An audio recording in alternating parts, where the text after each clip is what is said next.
साथियों आज polity GK के इंपॉर्टेंट क्वेश्चंस इस क्लास में देखेंगे। साथियों आज के इस क्लास में जो क्वेश्चंस हैं वो वेरी इंपॉर्टेंट क्वेश्चंस हैं। सारे क्वेश्चंस सिलेक्टेड और इंपॉर्टेंट है आपके आने वाले एग्जाम्स के लिए। ये क्वेश्चंस आपके अभी सीजीएल, एमटीएस, इसके अलावा साथियों कोई भी स्टेट लेवल की एग्जाम की आप तैयारी कर रहे हो या फिर railway, ALP, technician, RPF, NTPC, group D, कोई भी शिक्षक भर्ती की आप तैयारी कर रहे हो, सभी प्रकार के एग्जाम्स के लिए इंपॉर्टेंट है। सभी प्रकार के स्टेट पुलिस एग्जाम्स के लिए इंपॉर्टेंट है। तो ये क्लास आपको शुरू से अंत तक देख लेना है। 50 क्वेश्चंस आपको करवाएंगे बिल्कुल सुपर फास्ट। तो चलिए बिना देरी किए हुए क्लास को शुरू करते हैं, देखते हैं क्वेश्चन। और आज के क्लास का पहला क्वेश्चन है, भारत में मतदाता की न्यूनतम आयु कितनी है? तो देखिए भारत में जो मतदाता की न्यूनतम आयु है वह साथियों 18 साल। देखिए पहले 21 साल हुआ करता था। वोट देने की जो आयु है न्यूनतम आयु वो पहले 21 वर्ष था, लेकिन इसको 61वें संविधान संशोधन अधिनियम से 21 वर्ष से घटाकर आयु जो है 18 वर्ष कर दी गई थी। यानी वर्तमान में मतदान करने की जो न्यूनतम आयु है वह है 18 वर्ष। तो याद रखिए करेक्ट आंसर होगा ऑप्शन नंबर बी। लोकसभा की निश्चित सदस्य संख्या क्या है? तो भाई लोकसभा की निश्चित सदस्य संख्या है आपका 545। याद रखना ऑप्शन नंबर सी। वर्तमान में लोकसभा में कितनी सदस्य संख्या है अगर ये पूछे तो 543। और लोकसभा में अधिकतम कितने सदस्य हो सकते हैं अगर ये पूछे तो पहले 552 था, अभी 550 है। ये भी आपको याद रखना है। सारा आपको अप टू डेट बताएंगे, बिल्कुल लेटेस्ट बताएंगे। चलिए नेक्स्ट क्वेश्चन देखते हैं। अगला है, निम्नलिखित में से कौन सा निम्नलिखित अधिकार संविधान प्रदान नहीं करता है? तो भाई निम्नलिखित में से कौन सा निम्नलिखित अधिकार है जो कि भारत का संविधान प्रदान नहीं करता है? तो ध्यान से देखिएगा, काफी अच्छा क्वेश्चन है। ऑप्शन नंबर बी में है समानता का अधिकार, जो कि भारतीय संविधान के अनुच्छेद 14 से लेकर 18 तक में वर्णित है। स्वतंत्रता का अधिकार, जो कि भारतीय संविधान के अनुच्छेद 19 से 22 तक में वर्णित है। धर्म का पालन करने का अधिकार, जो कि भारतीय संविधान के अनुच्छेद 25 से 28 तक में वर्णित है। लेकिन समान आवास का अधिकार जो है यह भारतीय संविधान में उल्लेखित नहीं है। तो करेक्ट आएगा ऑप्शन नंबर ए। चलिए नेक्स्ट क्वेश्चन देखते हैं। अगला क्वेश्चन है, देखिए ध्यान से, उत्तर प्रदेश की संसदीय सीटों की संख्या कितनी है राज्यसभा की? यानी उत्तर प्रदेश में राज्यसभा की सीटें कितनी है ये आपसे पूछा जा रहा है डायरेक्ट। तो याद रखिएगा 31। देखिए लोकसभा, उत्तर प्रदेश में लोकसभा के लिए 80 सीटें आरक्षित हैं, याद रखना। और विधानसभा के लिए 403 सीटें आरक्षित हैं, ये आपको याद रखना है। अगला क्वेश्चन देखते हैं, मूल लोकसभा वाद विवाद किस भाषा में मुद्रित होते हैं? तो भाई मूल लोकसभा वाद विवाद जो है वो किस भाषा में मुद्रित होते हैं? याद रखिए करेक्ट है हिंदी और अंग्रेजी दोनों भाषा में। नेक्स्ट क्वेश्चन है, स्वतंत्र आधुनिक भारत के इतिहास में पहले गैर कांग्रेसी प्रधानमंत्री कौन थे? ये क्वेश्चन बहुत ज्यादा पूछा जाता है। तो देखिए स्वतंत्र आधुनिक भारत के इतिहास में पहले गैर कांग्रेसी प्रधानमंत्री थे मोरारजी देसाई। याद रखिए राइट आंसर है ऑप्शन नंबर ए। अगला है, यूपीएससी के अध्यक्ष और अन्य सदस्य किसके द्वारा नियुक्त होते हैं? तो यूपीएससी के जो अध्यक्ष होते हैं और जो अन्य सदस्य होते हैं उनको कौन नियुक्त करता है? याद रखिए करेक्ट है भारत के राष्ट्रपति, ऑप्शन नंबर सी। निम्नलिखित में से किस संस्थान को बदलने के लिए नीति आयोग का गठन किया गया? यानी इनमें से कौन सा वो संस्था है जिसको बदलकर नीति आयोग का गठन किया गया है? तो राइट है योजना आयोग को बदलकर। योजना आयोग को बदलकर जनवरी 2015 में नीति आयोग का गठन किया गया है, यह आपको याद रखना है। चलिए नेक्स्ट क्वेश्चन है, स्वतंत्र भारत में राज्यसभा की पहली बैठक किस वर्ष हुई थी? तो देखिए स्वतंत्र भारत में राज्यसभा की पहली बैठक 1952 में हुई थी। करेक्ट आएगा ऑप्शन नंबर बी 1952। जब संविधान लागू हुआ, यानी संविधान कब लागू हुआ था? तो भाई 26 जनवरी 1950 को लागू हुआ था। ठीक है, तब उसमें कितनी अनुसूचियां थी?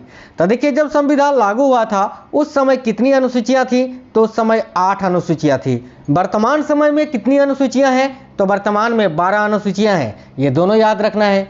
चलिए नेक्स्ट क्वेश्चन देख लेते हैं। संविधान के किस भाग में पंचायती राज व्यवस्था संबंधी प्रावधान दिए गए हैं? तो देखिए संविधान का वो कौन सा भाग है जिसमें पंचायती राज व्यवस्था संबंधी प्रावधान दिए गए हैं? राइट है भाग 9 में, ऑप्शन नंबर ए भाग 9। भारतीय संविधान का भाग 16 किससे संबंधित है? भारतीय संविधान का जो 16वां भाग है वो किससे संबंधित है? तो याद रखिए कुछ वर्गों के लिए विशेष उपबंधों से, ऑप्शन नंबर डी। आगे देखिए, भारतीय संविधान में कितने अनुच्छेद हैं? गणना की दृष्टि से 400 से अधिक है अभी, याद रखना ऑप्शन नंबर ए करेक्ट आएगा। आगे देखिए, राष्ट्रपति के सिफारिश के बगैर कोई विधेयक जो कर लगाता है विधायिका में नहीं रखा जा सकता। यह प्रावधान भारत के संविधान के किस अनुच्छेद के अंतर्गत आता है? क्वेश्चन बहुत ही इंपॉर्टेंट है। देखिए, राष्ट्रपति के सिफारिश के बगैर कोई विधेयक जो कर लगाता है विधायिका में नहीं रखा जा सकता। यह प्रावधान भारत के संविधान के किस अनुच्छेद के अंतर्गत आता है? तो याद रखिए करेक्ट है अनुच्छेद 117 के अंतर्गत, ऑप्शन नंबर ए। अगला, भारतीय संविधान के किस अनुच्छेद के अंतर्गत अखिल भारतीय सेवाओं का प्रावधान किया गया है? तो साथियों, भारतीय संविधान के किस अनुच्छेद के अंतर्गत अखिल भारतीय सेवाओं का प्रावधान किया गया है? राइट है अनुच्छेद 312 के अंतर्गत। भारतीय संविधान की निम्न दी गई अनुसूचियों में से कौन सी एक राज्यों के नामों की सूची तथा उनके राज्य क्षेत्र का ब्यौरा देती है? तो वह भारतीय संविधान की निम्न दी गई अनुसूचियों में से कौन सी एक राज्यों के नामों की सूची तथा उनके राज्य क्षेत्रों का ब्यौरा देती है? तो याद रखिएगा यहाँ आपका करेक्ट आंसर हो जाएगा पहली, ठीक है, पहली अनुसूची। आगे देखिए, अगला है, भारत के संविधान के अंतर्गत आर्थिक योजना ये किस सूची का विषय है? तो भाई भारतीय संविधान के अंतर्गत आर्थिक योजना जो है ये साथियों संवर्ती सूची के अंतर्गत आता है, ऑप्शन नंबर सी करेक्ट है। ये क्वेश्चन भी पूछा जाता है कि भारतीय संविधान में संवर्ती सूची को किस देश के संविधान से लिया गया है? तो याद रखिएगा ऑस्ट्रेलिया के संविधान से, ठीक है। चलिए अगला है, भारतीय संविधान की किस अनुसूची में दल बदल विरोधी कानून को रखा गया है? तो करेक्ट है 10वीं अनुसूची में। ये क्वेश्चन बहुत ज़्यादा पूछा जाता है, याद रखना दल बदल से संबंधित अनुसूची कौन सा है? तो भाई 10वीं अनुसूची। भारतीय संविधान की प्रस्तावना में समाजवादी शब्द किस संशोधन के तहत जोड़ा गया? तो समाजवादी धर्मनिरपेक्ष शब्दों को 42वें संविधान संशोधन के द्वारा जोड़ा गया था 1900 कब? तो 76 में, याद रखना। चलिए अगला क्वेश्चन है, निम्नलिखित विवादों में से किसमें सर्वोच्च न्यायालय ने प्रस्तावना को भारतीय संविधान की मौलिक संरचना का भाग स्वीकार किया? तो निम्नलिखित विवादों में से किसमें सर्वोच्च न्यायालय ने प्रस्तावना को भारतीय संविधान की मौलिक संरचना का भाग स्वीकार किया? तो देखिए करेक्ट आंसर हो जाएगा केशवानंद भारती विवाद में, राइट आएगा ऑप्शन नंबर डी। अगला क्वेश्चन है साथियों, देखिए माफ करना यार, अध्यक्ष जो होते हैं ना, यानी अध्यक्षतात्मक शासन का उदय सर्वप्रथम किस देश में हुआ था? तो देखिए काफी अच्छा क्वेश्चन है, ठीक है। प्रेसिडेंशियल शासन का उदय सर्वप्रथम किस देश में हुआ था ये पूछा जा रहा है। तो याद रखिए संयुक्त राज्य अमेरिका में, यानी यूनाइटेड स्टेट्स ऑफ अमेरिका। अगला क्वेश्चन है, किस वर्ष में जन गण मन को भारत के राष्ट्रगान के रूप में अपनाया गया? तो जन गण मन को भारत के राष्ट्रगान के रूप में किस वर्ष में अपनाया गया था? याद रखिए 1950 में, ऑप्शन नंबर सी। भारत शासन द्वारा राजकीय चिन्ह कब से अंगीकृत यानी एडॉप्ट किया गया था? तो भारत शासन द्वारा राजकीय चिन्ह कब से अंगीकृत यानी अपनाया गया था? तो राइट है, यहाँ आपको याद रखना है 26 जनवरी 1950 से। अगला क्वेश्चन है, भारतीय संघ के अंतर्गत किसी राज्य को मिलाने का अधिकार किसे है? तो भारतीय संघ में किसी भी राज्य को मिलाने का अंतर्गत किसको है? तो ये अधिकार संसद के पास है, ऑप्शन नंबर सी। किस संविधान संशोधन द्वारा दिल्ली को राष्ट्रीय राजधानी क्षेत्र का दर्जा दिया गया है? तो देखिए इस क्वेश्चन के लिए आपका करेक्ट आंसर हो जाएगा साथियों, याद रखिए 69वां संविधान संशोधन के द्वारा, ऑप्शन नंबर बी। भाषाई आधार पर सर्वप्रथम किस राज्य का गठन हुआ? तो भाषाई आधार पर सर्वप्रथम 1956 में, याद रखिए आंध्र प्रदेश राज्य का गठन हुआ था, तो ऑप्शन नंबर बी करेक्ट होगा। भारत के संविधान के किस भाग में हम नागरिकता से संबंधित प्रावधानों को पाते हैं? तो साथियों भाग 2 में नागरिकता संबंधी प्रावधान दिए गए हैं, भाग 2 और अनुच्छेद 5 से 11 में, याद रखना। अगला क्वेश्चन है, भारतीय संविधान निम्न में से कौन सी नागरिकता प्रदान करता है? तो भारत का जो संविधान है वो साथियों एकल नागरिकता प्रदान करता है, ऑप्शन नंबर बी राइट है। निम्न में से कौन नागरिकता के अर्जन हेतु शर्तों को नियत करने के लिए सक्षम है? तो देखिए नागरिकता के अर्जन हेतु शर्तों को नियत करने के लिए कौन सक्षम है? तो भाई याद रखिएगा संसद, ऑप्शन नंबर डी। संविधान के किस अनुच्छेद में कानून का समान संरक्षण प्रावधानित है? तो संविधान का वो कौन सा अनुच्छेद है जिसमें कानून के समान संरक्षण के बारे में उल्लेख किया गया है? तो अनुच्छेद 14 में, ऑप्शन नंबर सी, याद रखना।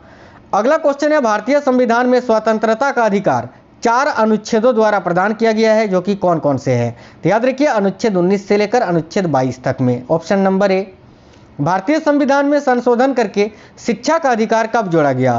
तो भारतीय संविधान में संशोधन करके शिक्षा का अधिकार जो है ये कब जोड़ा गया, याद रखिए बहुत ही अच्छा क्वेश्चन है, 1 दिसंबर 2010 को। ठीक है, आगे देखिए भारतीय संविधान का कौन सा अनुच्छेद बच्चों के शोषण के विरुद्ध मौलिक अधिकारों से संबंधित है। तो राइट है अनुच्छेद 24, जो कि यह बताता है कि 14 वर्ष से कम आयु के बच्चों को कारखानों इत्यादि पर काम पर नहीं लगाया जा सकता।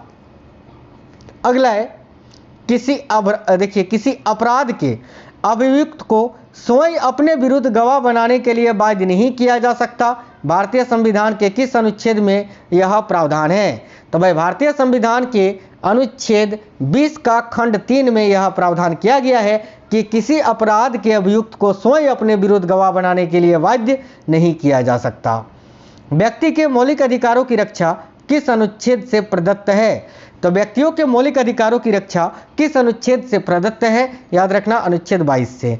अब देखिए जो मौलिक अधिकार है इसका उल्लेख संविधान के भाग 3 में है, इसको अमेरिका के संविधान से लिया गया है और मौलिक अधिकार अनुच्छेद 12 से लेकर 35 तक में उल्लेखित है। राज्य के नीति निर्देशक सिद्धांत एक ऐसा चेक है जो बैंक की सुविधा अनुसार अदा किया जाता है, किसने कहा था।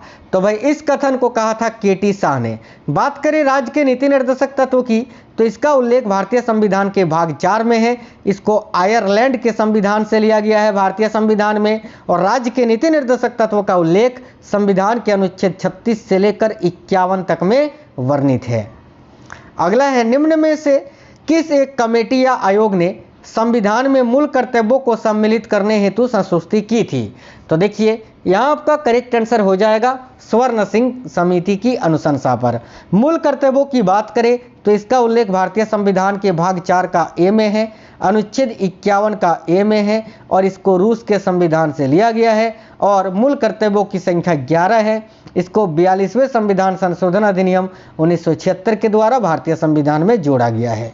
अगला है निम्नांकित में से कौन भारतीय गणतंत्र का प्रमुख होता है। तो साथियों भारतीय गणतंत्र का प्रमुख होता है भारत का राष्ट्रपति। ऑप्शन नंबर ए, भारत के राष्ट्रपति का उल्लेख भारतीय संविधान के अनुच्छेद 52 से लेकर 61 तक में किया गया है, याद रखना। यानी भारत के राष्ट्रपति के बारे में जो विभिन्न जानकारियां हैं वो अनुच्छेद 52 से 61 में है। राष्ट्रपति पद का उल्लेख 52 में है, 61 में आपका राष्ट्रपति के महाभियोग के बारे में बताया गया है। उसी प्रकार 53, 54, 55 इन सभी में राष्ट्रपति के कार्यों के बारे में ही बताया गया है।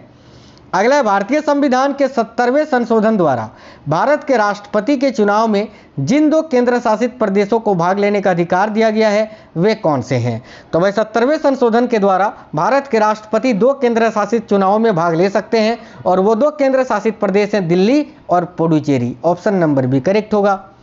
भारत के राष्ट्रपति को महाभियोग द्वारा हटाने की प्रक्रिया किस अनुच्छेद में वर्णित है। अभी मैंने बताया था अनुच्छेद 61 में।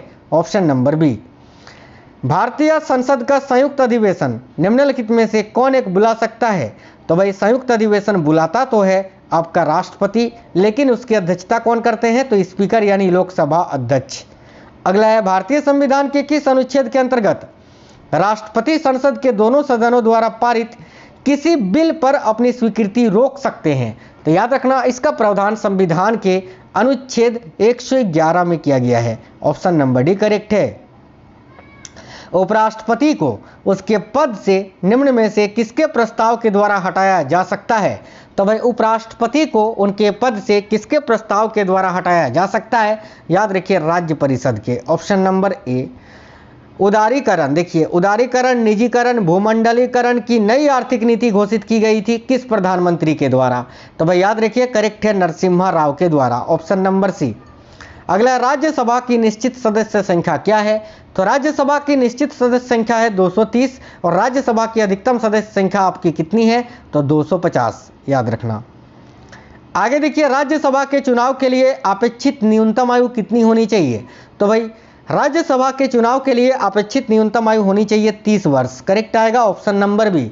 देखिए लोकसभा के लिए 25 वर्ष होनी चाहिए, ठीक है, राज्यसभा के लिए 30 वर्ष और राष्ट्रपति और राज्यपाल के चुनाव के लिए आयु जो है आपका 35 वर्ष होनी चाहिए, और वहीं पंचायत का चुनाव लड़ने के लिए न्यूनतम आयु 21 वर्ष होनी चाहिए।